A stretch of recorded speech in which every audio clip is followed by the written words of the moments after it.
Anda pasti pernah melihat ini, sebuah foto hitam putih mobil mewah, atau pria termenung berjas mahal. Lalu di atasnya ada kutipan Marcus Aurelius. Keterangan fotonya mungkin berbunyi, "Jadilah batu karang tempat ombak pecah." Kedengarannya familiar? Nah, itulah pseudo-stoicism dalam wujud terbaiknya. Hari ini kita akan membahas apa yang salah dengan para bijak modern di Instagram ini. Dan saya janji, Anda akan tahu ide utama stoicism sejati yang bukan hanya mereka abaikan, tapi justru mereka jungkir balikan. Baik, mari kita mulai dari awal sekali. Stoicism sejati adalah filosofi Yunani kuno yang didirikan oleh Zeno dari Citium. Kemudian, filosofi ini dikembangkan oleh para pemikir hebat seperti Seneca, Epictetus, dan Kaisar Marcus Aurelius yang terkenal itu. Ide utama kaum Stoik itu sangat sederhana, tapi jenius. Ada hal-hal yang bisa kita kendalikan, pikiran, reaksi, dan tindakan kita. Dan ada juga hal-hal yang tidak bisa kita kendalikan, seperti cuaca, opini orang lain, atau masa lalu. Menurut kaum Stoik, kebijaksanaan adalah memusatkan seluruh energi kita pada hal pertama dan menerima hal kedua dengan tenang. Nah, ide pertama dan mungkin yang paling berbahaya dari pseudo-stoikisme adalah mitos bahwa seorang stoik itu harus selalu berwajah tanpa ekspresi. Orang sering bilang, ada masalah, tetaplah tenang. Dicaci maki, jangan bereaksi sama sekali. Gambaran semacam robot berjas rapi ini sangat populer di media sosial. Ini menjual gagasan kontrol diri yang super ketat, di mana setiap emosi dianggap sebagai kelemahan yang harus dibasmi dan disembunyikan. Namun, disinilah letak paradoksnya. Para stoik sejati tidak pernah menganjurkan kita untuk menjadi robot tanpa perasaan. Mereka menganggap emosi sebagai bagian alami dari kodrat manusia. Ini seperti lampu indikator di dashboard mobil kita. Kaum pseudo-stoik hanya akan mencabut lampu itu begitu saja, agar tidak mengganggu. Masalahnya tetap ada, hanya saja Anda tidak melihatnya. Praktis, tapi sangat berbahaya. Sementara itu, stoik sejati akan melihat lampu itu dan bertanya, "Baiklah, apa yang sebenarnya kamu sinyalkan padaku?" Kemarahan, ketakutan, kesedihan, ini bukanlah musuh. Ini adalah informasi. Informasi tentang penilaian dan pandangan kita terhadap dunia. Stoikisme mengajarkan kita bukan untuk menekan kemarahan, melainkan untuk menganalisisnya. Kita bertanya pada diri sendiri, mengapa saya marah? Apakah kejadian ini sungguh pantas untuk saya buang energi dan emosi? Apakah reaksi saya ini masuk akal? Paham bedanya? Bukan penekanan buta, melainkan analisis yang sadar dan mendalam. Ini bukan tentang tidak merasakan apa-apa, tapi tentang bagaimana kita tidak menjadi budak perasaan kita sendiri. Kekeliruan selanjutnya yang seringkali menyertai penekanan emosi adalah ketika sikap acuh tak acuh disalahartikan sebagai ketenangan. Anda mungkin sering mendengar frasa ini, yang dengan bangga diucapkan oleh para stoik gadungan. Saya tidak peduli apapun. Mereka menganggap ini sebagai tanda kekuatan dan kekebalan. Seolah-olah mereka berkata, saya sudah mencapai tahap di mana tak ada yang bisa mengganggu saya. Namun, ini bukan stoikisme. Ini hanyalah nihilisme dan apati belaka. Ketenangan stoik sejati atau ataraksia bukanlah ketika Anda bersikap acuh tak acuh terhadap segalanya. Ini adalah ketika Anda memahami bahwa mengkhawatirkan hal-hal yang tidak bisa Anda kendalikan tidak hanya sia-sia, tetapi juga merusak. Bayangkan saja ada hujan, padahal Anda sangat membutuhkan matahari. Seorang stoik gadungan akan berkata, saya tidak peduli dengan hujan ini, sambil menyembunyikan kekecewaannya. Seorang stoik sejati akan berpikir, hujan, itu fakta. Saya tidak bisa menghentikannya. Jadi, bagaimana saya bisa menyesuaikan rencana saya? Dia tidak mengabaikan kenyataan dan tidak berpura-pura tidak peduli. Dia menerimanya. Ketidakpedulian adalah penolakan untuk berinteraksi dengan dunia. Ketenangan seorang stoik adalah hasil dari pemahaman mendalam tentang dunia dan tempatnya di dalamnya. Ini adalah kondisi pikiran yang aktif, bukan penolakan pasif. Ini adalah kekuatan yang lahir dari kebijaksanaan, bukan topeng yang menyembunyikan kelemahan. Nah, sekarang mari kita bahas bagaimana pseudo-stoikisme telah menjadi pendorong utama berkembangnya budaya maskulinitas toksik. Pernahkah Anda menyadari betapa seringnya filosofi ini dipasarkan dengan embel-embel bagaimana menjadi pria sejati? Dalam gambaran yang disajikan, kita sering melihat pria-pria berwajah keras, pendiam, yang tak pernah sekalipun tersenyum. Mereka diajarkan untuk menjadi tangguh tak tergoyahkan, tidak menunjukkan kelemahan, dan pantang meminta bantuan. Emosi? Itu hanya untuk wanita dan para pecundang. Pria sejati haruslah sekeras batu karang. Titik. Lalu, apa yang kita dapatkan dari semua ini? Kita mendapatkan resep ampuh untuk isolasi emosional. Pria seolah dilarang untuk menjadi manusia seutuhnya. Mereka dilarang menunjukkan kerentanan, berempati, atau berbicara terbuka tentang masalah-masalah mereka. Setiap bentuk kelembutan atau kebaikan dianggap sebagai sebuah kelemahan. Sebaliknya, agresi dan dominasi justru diagungkan sebagai suatu kebajikan. Namun, ironisnya, para stoik sejati justru adalah kebalikan total dari gambaran karikatural ini. Marcus Aurelius dalam Meditations-nya, dengan penuh kelembutan, menulis tentang keluarganya dan mengungkapkan rasa terima kasihnya kepada para guru. Seneca mendedikasikan seluruh risalahnya untuk membahas persahabatan dan belas kasih. Kekuatan mereka bukan terletak pada kekasaran atau tampilan luar yang kaku, melainkan pada kekuatan batin yang kokoh, berlandaskan akal sehat dan kebajikan. Mereka mengejar keadilan dan kebijaksanaan, bukan sekadar citra alpha male yang dominan. Pseudo-stoikisme modern ini hanya mengambil gagasan ketabahan dan membuang semua esensi kemanusiaan di dalamnya, menyisakan hanya cangkang kosong yang dingin tanpa makna. Salah satu trik favorit para filsuf atau guru dadakan di Instagram adalah membenarkan kekasaran atau sikap tidak berperasaan mereka sendiri. Anda pasti pernah mengalaminya. Seseorang melontarkan perkataan yang menyakitkan, lalu ketika Anda menunjukkan reaksi, ia justru menjawab dengan wajah datar.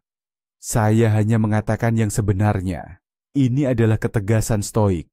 Dan alhasil, kekasaran serta ketidakpekaan biasa pun diubah menjadi semacam kebajikan luhur.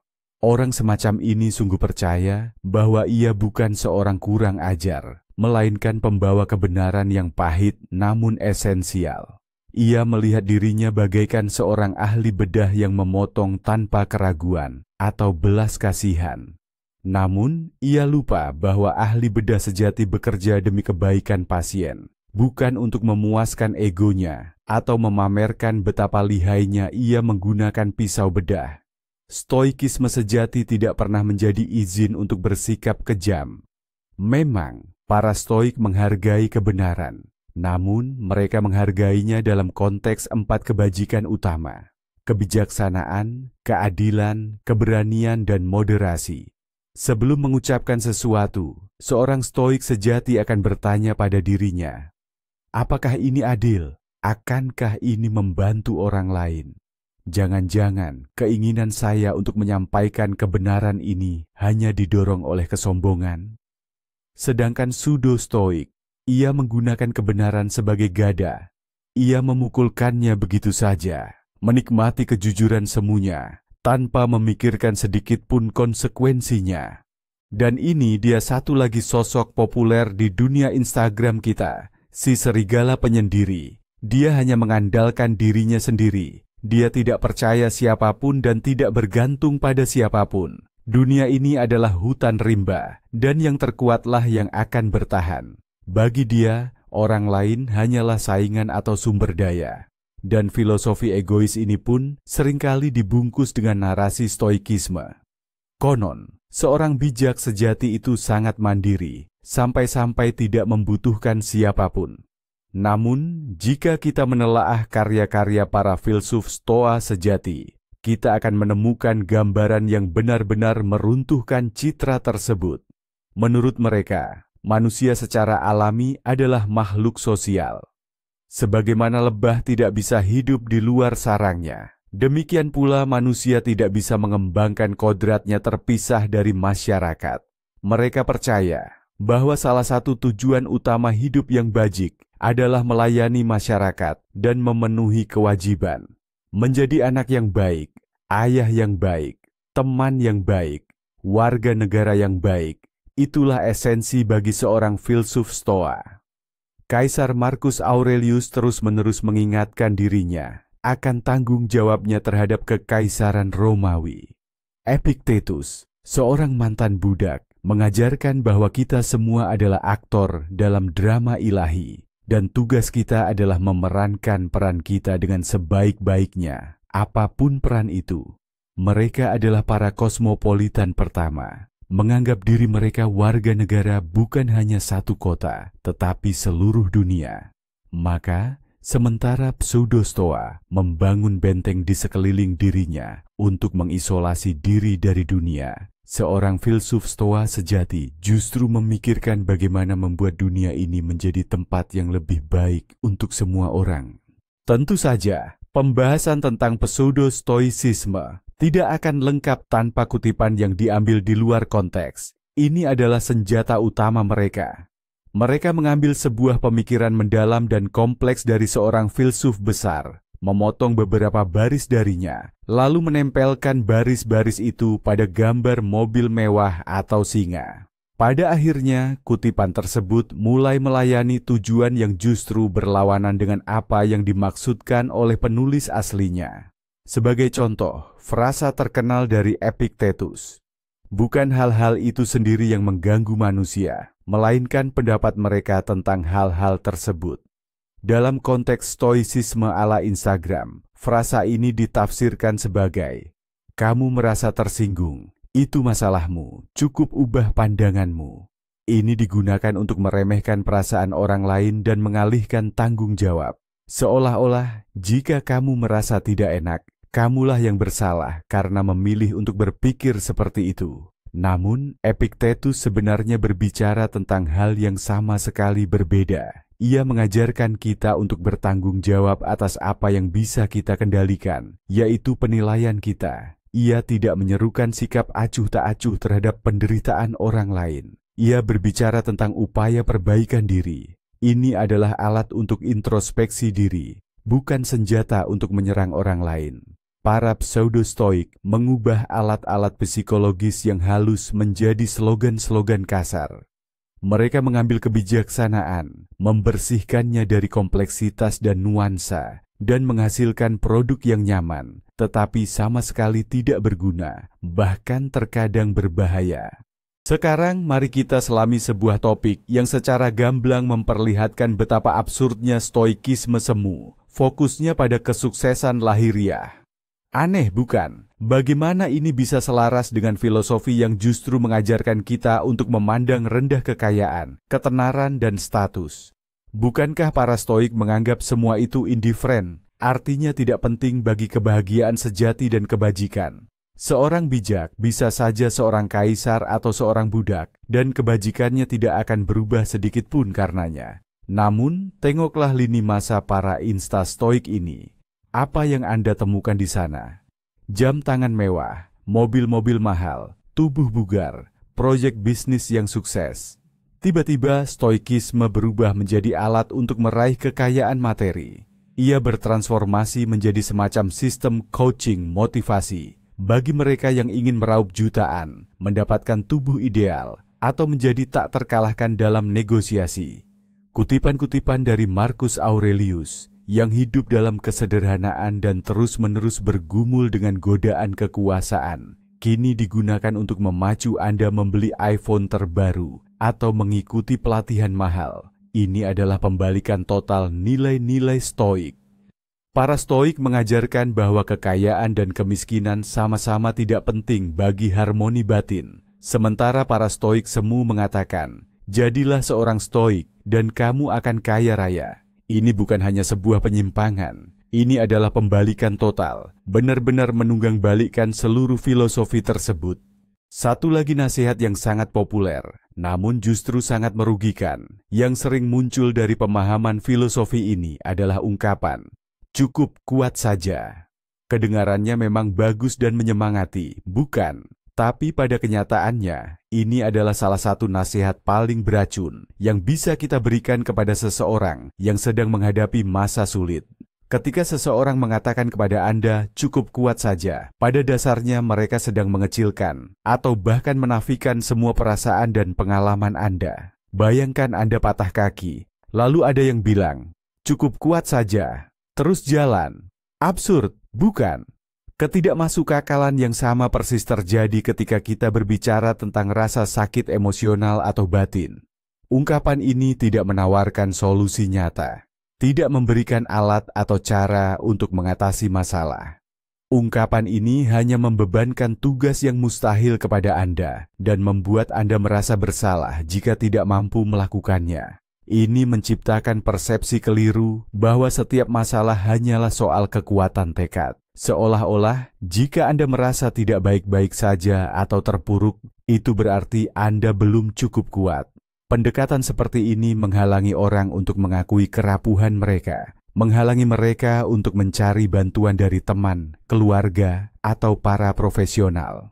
Stoikisme sejati mengajarkan kita untuk tidak hanya menjadi kuat, tetapi untuk menjadi bijaksana. Dan kebijaksanaan terkadang terletak pada pengakuan akan kelemahan kita dan menemukan cara yang tepat untuk mengatasinya, bukan hanya pura-pura bahwa kelemahan itu tidak ada. Tak pelak lagi, versi filosofi yang populer dan disederhanakan ini akhirnya menjelma menjadi komoditas. Kita menyaksikan maraknya komersialisasi kebijaksanaan. Filosofi kuno, yang tadinya merupakan gaya hidup, sebuah praktik yang menuntut bertahun-tahun pembelajaran dan perenungan, kini berubah menjadi sekadar produk di rak-rak supermarket. Muncul kursus-kursus tak terhitung jumlahnya, maraton, dan buku-buku dengan judul bombastis seperti Jadilah Stoa dalam 21 hari, atau Rahasia Stoa untuk Bisnis yang Sukses. Kebijaksanaan ditawarkan untuk Anda beli secara grosir maupun eceran. Dengan sejumlah uang, Anda dijanjikan pola pikir stoa, ketenangan yang tak tergoyahkan, dan kontrol diri bagai seorang kaisar. Filosofi berubah menjadi makanan cepat saji. Cepat, praktis, dikemas menarik, tapi isinya hampa nutrisi. Ini bukan lagi jalan menuju kebajikan, melainkan sekadar alat lain dalam gudang kesuksesan instan. Permasalahannya, stoicisme bukanlah sekumpulan life hack yang bisa Anda kuasai dalam 3 webinar saja. Ini adalah sistem etika, logika, dan fisika yang utuh dan komprehensif. Ini adalah kerja keras yang cermat setiap hari, mengolah penilaian dan reaksi diri. Ini adalah sebuah proses yang berlangsung seumur hidup. Namun, stoicisme palsu yang dikomersialkan ini menjual ilusi hasil instan, menjanjikan Anda tiket ke kerajaan kebijaksanaan. Alih-alih harus berjalan kaki ke sana, selangkah demi selangkah. Ada pergeseran makna yang tipis, namun sangat krusial. Kekeliruan antara konsep penerimaan dan fatalisme. Para filsuf Stoa mengajarkan, terimalah apa yang tidak bisa kau ubah. Ini adalah salah satu pilar utama filosofi mereka. Namun, para penganut Stoa palsu sering menafsirkannya sebagai, jangan lakukan apa-apa, karena semuanya sudah ditakdirkan. Akibatnya, filosofi yang seharusnya mendorong tindakan justru berubah menjadi pembenaran atas kepasifan. Seseorang yang menghadapi kesulitan akan langsung menyerah dan berkata, sudah takdir. Saya menerimanya dengan pasrah, seolah itulah sikap stoik. Dipecat dari pekerjaan, takdir. Hubungan yang buruk, takdir. Ia lupa bahwa stoikisme membagi dunia menjadi 2 bagian. Apa yang bisa kita kendalikan dan apa yang tidak. Takdir adalah apa yang tidak bisa kita kendalikan. Namun, reaksi kita, tindakan kita, dan upaya kita, itu sepenuhnya ada dalam kendali kita. Seorang Stoa sejati, ketika kehilangan pekerjaan, akan berkata, fakta bahwa saya dipecat, tidak bisa saya ubah. Itu di luar kendali saya. Tapi saya bisa mengendalikan bagaimana saya bereaksi terhadapnya. Saya bisa mulai mencari pekerjaan baru. Saya bisa menguasai keterampilan baru. Saya bisa menganalisis kesalahan-kesalahan saya. Bagi mereka, penerimaan adalah titik awal untuk bertindak, bukan garis akhir. Sementara itu, Stoa palsu menggunakan penerimaan sebagai alasan untuk berdiam diri. Mereka menjadi fatalis yang hanya mengalir mengikuti arus, lupa bahwa mereka memiliki dayung. Melangkah lebih jauh pada jalan ini, berkembanglah sifat dingin dan ketiadaan empati. Dengan meyakinkan diri bahwa emosi dan masalah orang lain berada di luar kendali mereka, para pseudo-stoik mulai memandang empati sebagai kelemahan. Mengapa harus khawatir tentang teman yang sedang kesulitan? Bukankah itu masalahnya sendiri, bukan urusanku? Mengapa harus membantu orang lain? Setiap orang seharusnya kuat dan mandiri. Begitulah terbentuk filosofi egoisme yang nyaman, empati, kebaikan, belas kasihan. Semua kualitas ini dinyatakan sebagai emosi irasional yang harus disingkirkan oleh seorang bijak. Pada akhirnya seseorang membangun tembok es di sekeliling dirinya, menganggapnya sebagai benteng kebijaksanaannya. Ia berhenti menjadi bagian dari komunitas manusia dan hanya menjadi pengamat yang memandang rendah pada orang-orang yang dianggap sibuk dan terlalu emosional. Namun, dia lupa bahwa Seneca menulis seluruh risalah tentang belas kasihan. De Clementia. Dia lupa bahwa Marcus Aurelius terus-menerus mengingatkan dirinya untuk bersikap toleran terhadap kesalahan orang lain. Para stoik sejati memahami bahwa manusia adalah makhluk sosial dan empati bukanlah kelemahan, melainkan perekat yang menyatukan masyarakat. Pseudo-stoik yang berusaha mencapai kekebalan semu, kehilangan salah satu kualitas manusia yang paling penting. Ia bukan menjadi seorang bijak, melainkan sekadar pribadi yang kesepian dan berhati dingin. Ada lagi satu transformasi berbahaya dari sebuah gagasan, yaitu konsep kemandirian. Dalam filosofi Stoa yang asli, ini adalah gagasan yang sangat indah. Intinya adalah bahwa untuk mencapai kebahagiaan sejati dan kebajikan, seseorang tidak membutuhkan apapun dari luar dirinya. Baik kekayaan, ketenaran, maupun pengakuan dari orang lain tidak dapat membuat seseorang benar-benar bahagia atau sengsara. Segala yang dibutuhkan ada di dalam dirinya sendiri, dalam akalnya, dan kemampuannya untuk membuat pilihan yang tepat. Namun, di tangan para guru media sosial, gagasan ini diputarbalikan hingga ke titik ekstrim. Kemandirian diubah menjadi egosentrisme. Frasa, "Aku tidak butuh siapapun untuk bahagia" menjadi semacam mantra atau slogan. Hubungan dengan orang lain mulai dipandang sebagai beban, bahkan ancaman potensial bagi ketenangan batin. Persahabatan, cinta, keluarga, semua ini dianggap sebagai sesuatu yang sekunder, yang mudah dikorbankan demi kemandirian pribadi. Akibatnya, kita mendapatkan gambaran seseorang yang begitu mengisolasi diri, sehingga mereka benar-benar merasa tidak membutuhkan siapapun.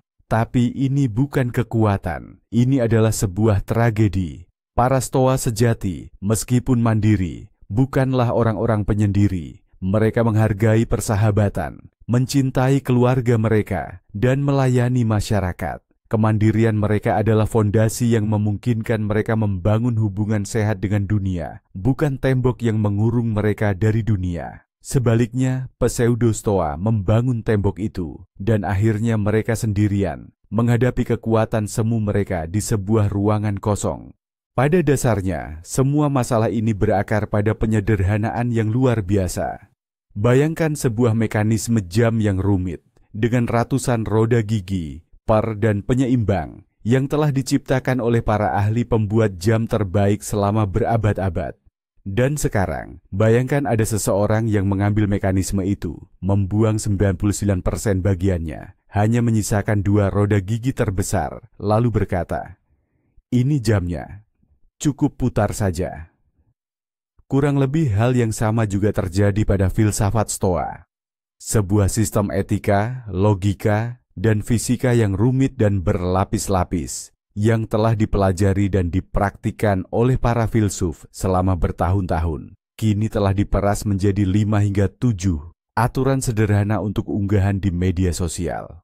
Kendalikan apa yang bisa kamu kendalikan. Hiduplah di sini dan sekarang. Ingatlah akan kematian.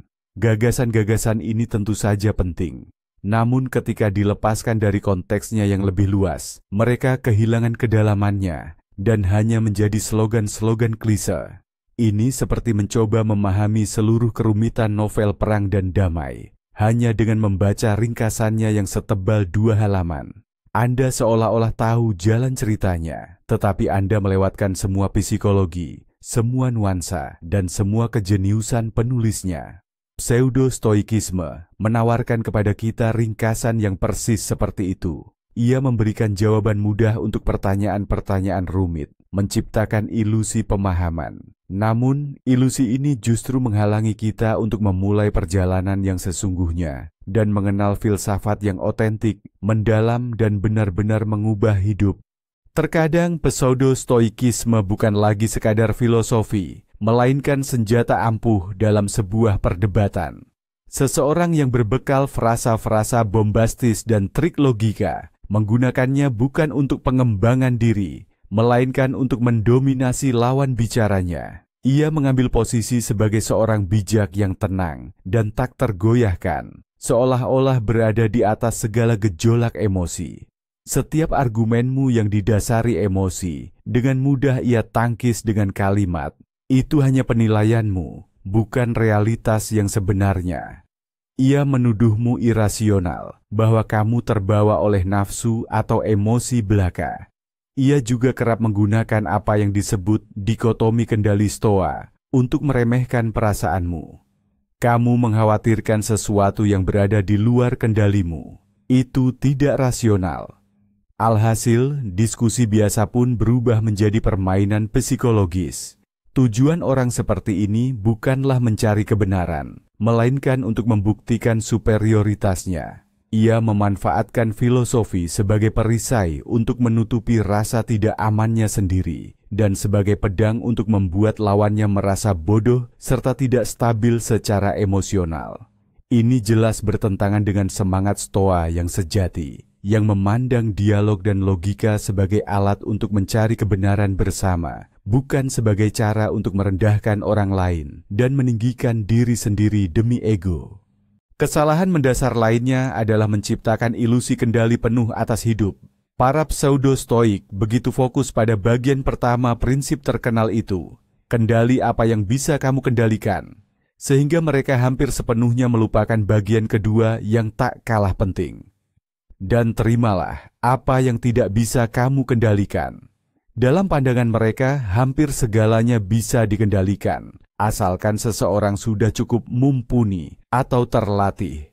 Mereka menciptakan citra manusia super, yang dengan kekuatan pikiran dan kemauan dapat membentuk realitasnya sendiri.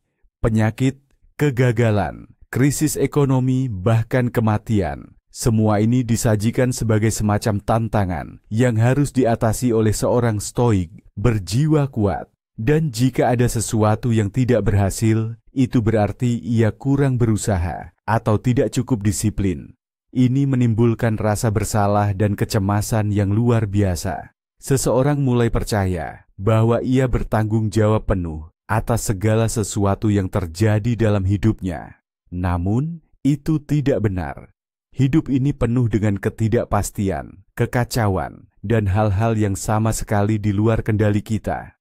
Dan kebijaksanaan seorang stoik sejati bukanlah pada upaya mengendalikan hal yang tidak bisa dikendalikan, melainkan pada kemampuan menemukan kekuatan dan martabat untuk menerimanya. Mengakui keterbatasan diri bukanlah tanda kelemahan, melainkan wujud tertinggi dari realisme dan kerendahan hati, yang justru sepenuhnya diabaikan oleh pseudo-stoikisme. Salah satu prinsip stoicisme yang paling penting, yang kini nyaris hilang dari pemahaman populer, adalah seruan untuk hidup selaras dengan alam.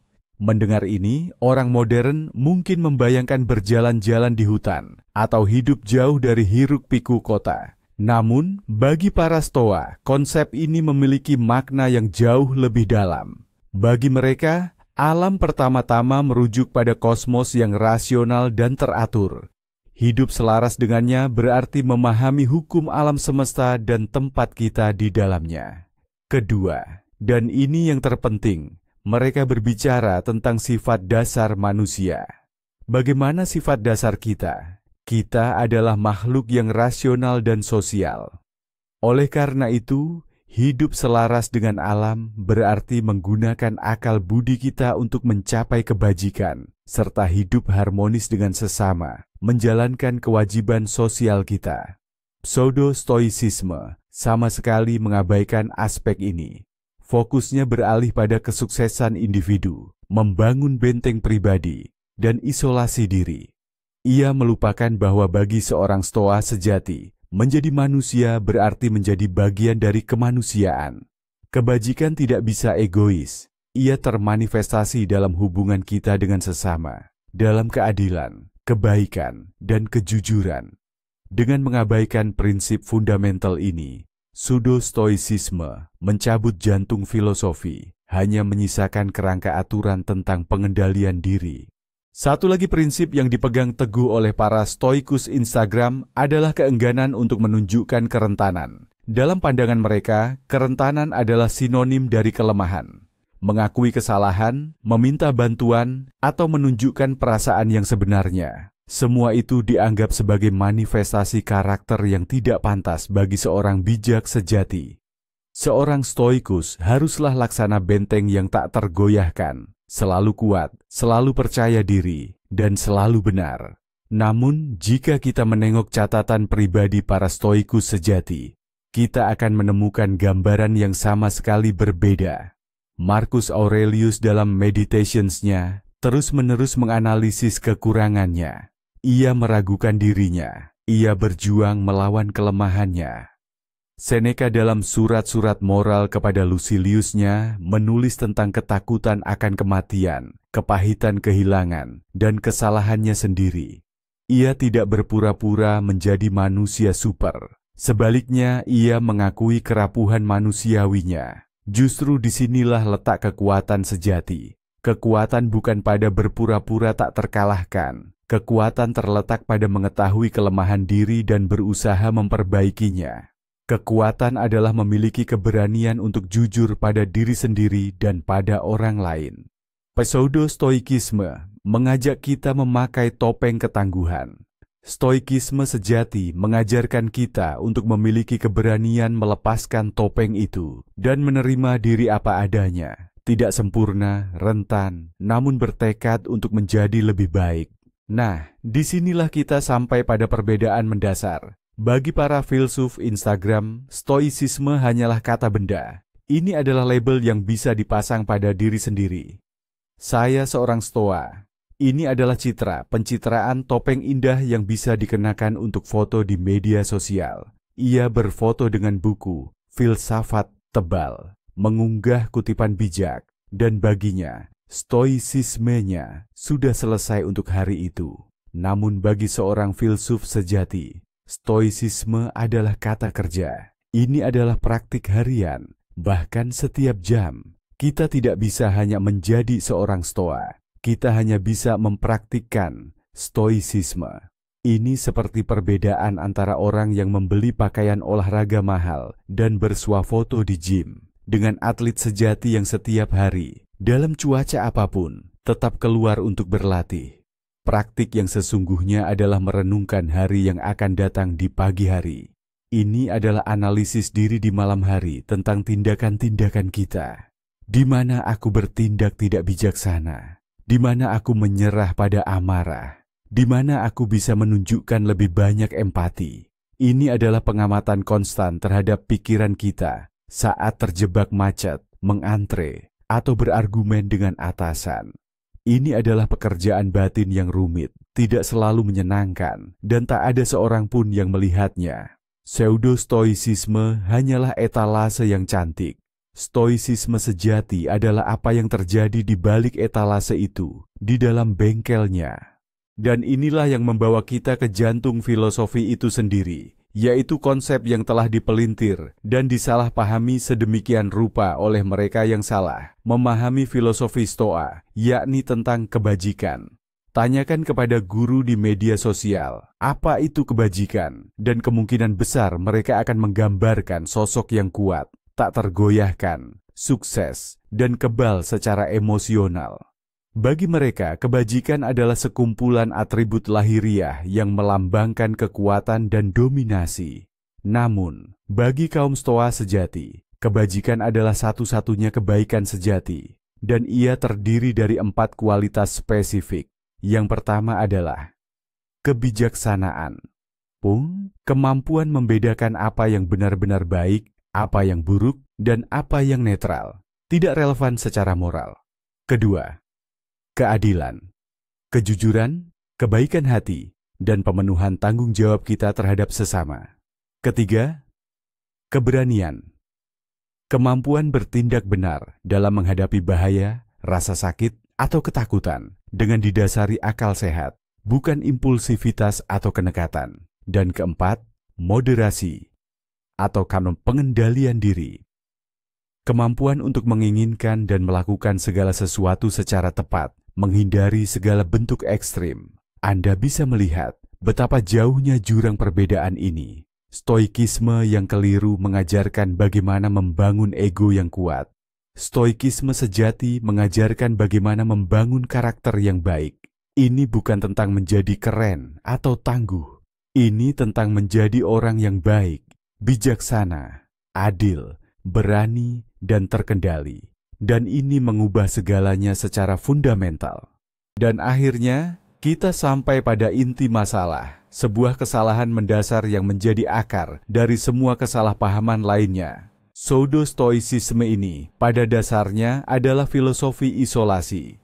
Setiap gagasan yang telah kita bedah, mulai dari penekanan emosi hingga sikap egosentris, semuanya mengarah pada satu tujuan yang sama, membangun tembok pembatas antara diri kita dan dunia, menciptakan semacam benteng yang tak tergoyahkan, tempat kita bisa berlindung dari badai kehidupan, dari orang lain, bahkan dari perasaan kita sendiri.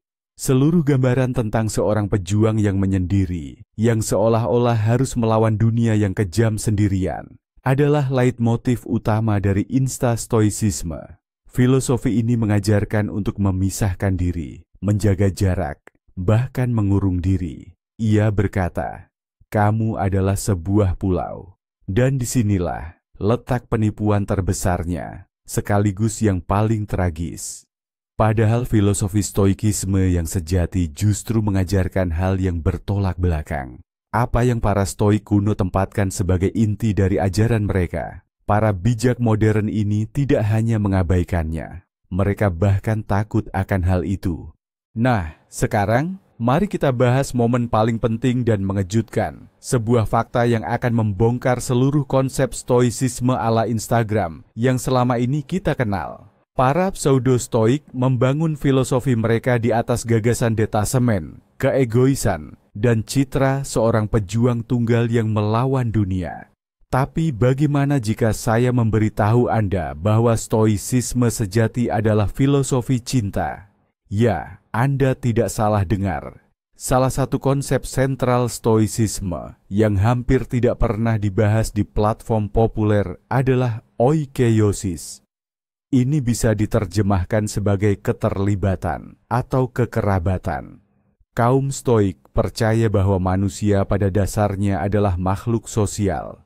Mereka membayangkan umat manusia sebagai serangkaian lingkaran konsentris. Di pusatnya ada diri Anda sendiri, kemudian keluarga Anda, lalu teman-teman, sesama warga negara, dan seterusnya, hingga lingkaran terbesar yang mencakup seluruh umat manusia. Dan tugas seorang bijak adalah memperluas kepedulian dan kasih sayangnya dari pusat ke lingkaran-lingkaran luar ini, sampai ia merasa terhubung dengan semua orang di planet ini.